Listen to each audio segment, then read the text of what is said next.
مدد يا علي مدد يا ضاحك الخيار يا علي مدد يا علي مدد يا مدرك الحيار.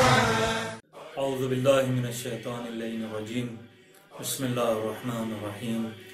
الحمد للہ رب العالمین وصلی اللہ علی محمد وعلی اہل بیتہ الطیبین الطاہرین المعصومین. اما بعد فقد قال امیر المؤمنین علیہ الصلاۃ والسلام العدل رأس الایمان وجماع الاحسان.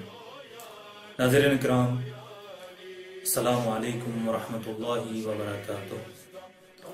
مولا امیر المومنین علیہ الصلوۃ والسلام عدل کی تعریف کرتے ہوئے ارشاد فرماتے ہیں کہ عدل ایمان کا سرچشمہ ہے اور تمام نیکیوں کی جمع ہونے کی جگہ عدل ہے.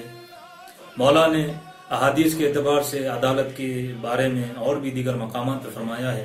عدل کی جو اصل تعریف ہے اور اصل جو مقصد ہے عدل کا، مولا فرماتے ہیں العدل اذا انک اذا ظلمت انصفت والفضل انک اذا قدرت عفوت.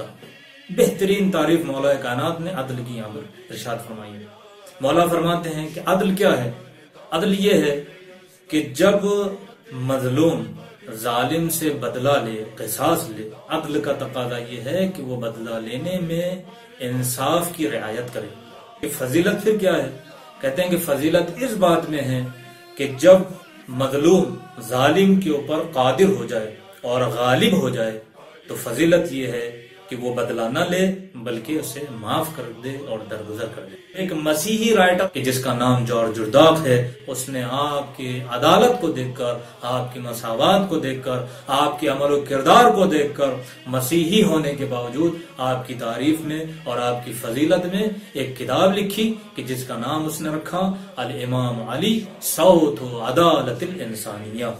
اور یہ بہت ہی زیادہ مشہور ہے اور اس رائٹر کو اس کتاب کے اوپر بہت ہی زیادہ اس کی تعریف کی گئی ہے، اس کی بہت زیادہ مدح سرائی کی گئی ہے کہ مسیحی ہونے کے باوجود اس نے مولا کائنات کی وہ فضیلتیں اور وہ پہلو اجاگر کیے ہیں اور دنیا والوں کو بتائے ہیں کہ دیکھو مولا کی شان کیا ہے، مولا کی منزلت کیا ہے، مولا کی قدر کیا ہے. مولا کے جو زندگی کے پہلو ہیں اس میں عدالت اور مساوات کو آپ دیکھیں کہ خود اپنے بھائی کو جب جناب عقیل آئے ہیں اور آنے کے بعد جب بیت المال سے اپنے لیے حصہ زیادہ مانگنا چاہے، ایک جلتا ہوا شعلہ جناب عقیل کے ہاتھ پہ رکھ دیا اور انہیں سبق دیا کہ دیکھو جب دنیا کی اس آگ کو تم برداشت نہیں کر پا رہے ہو تو آخرت کی آگ کو کس طرح سے برداشت کر پاؤ گے، اور میں کس طرح سے عدل و مساوات سے ہٹ کر تمہارے ساتھ سلوک روا رکھوں.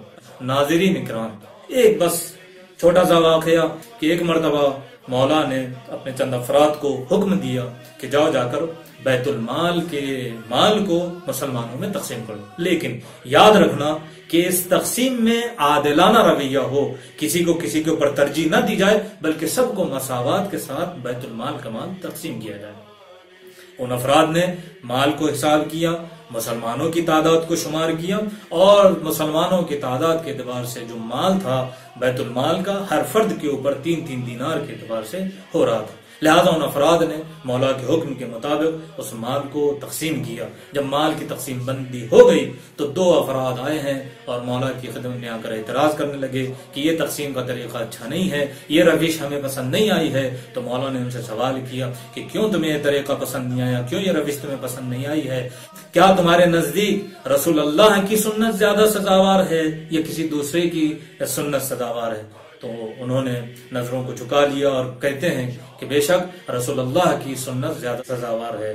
تو مولا فرماتے ہیں تو بتاؤ پھر میں نے یہ جو تقسیم بندی کی ہے تو کیا رسول اللہ کی سنت سے ہٹ کر کی ہے؟ نہیں، بلکہ رسول اللہ کی سنت کے عین مطابق ہم نے تقسیم کی ہے. مولا نے پھر ان سے پوچھا کہ آیا بتاؤ کہ تم یہ زیادہ حصے داری کا کیوں دعویٰ کر رہے ہو؟ تو انہوں نے کہا اے مولا کائنات، چونکہ ہماری رسول اسلام کے ساتھ زیادہ قریبی ہے لہذا ہم چاہ رہے تھے کہ ہمیں زیادہ حصہ ملے.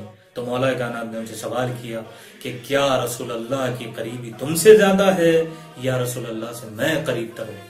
مولا آخر میں انہیں حجت اور دلیل ان کے اوپر قائم کر دیتے ہیں اور انہیں واضح طور پہ اعلان کر دیتے ہیں کہ دیکھو علی کا طریقہ یہی عدالت اور مساوات کا ہوگا، اور یہاں تک کہ بیت المال کا جو حصہ ہے اس کی تقسیم بندی میں خود علی بھی جو رسول اللہ سے اتنی زیادہ قرابت داری رکھتا ہوں، جو رسول اللہ کا اتنا زیادہ قریب ہوں، لیکن اس کے باوجود حصے میں تمہارے برابر ہوں، میں بھی تم سے زیادہ حصہ نہیں دے رہا ہوں۔ لہذا علی کا جو طریقہ کار ہے وہ عدالت ہے، مساوات ہے، اس کے علاوہ کچھ نہیں ہو سکتا۔ پروردگار ہمیں بھی عدل و مساوات و عدالت کے ساتھ چلنے کی توفیق عنایت فرما، اور ہم تمام کو مولا کائنات کے اقوال کے اوپر عمل کرنے کی توفیق عنایت فرما۔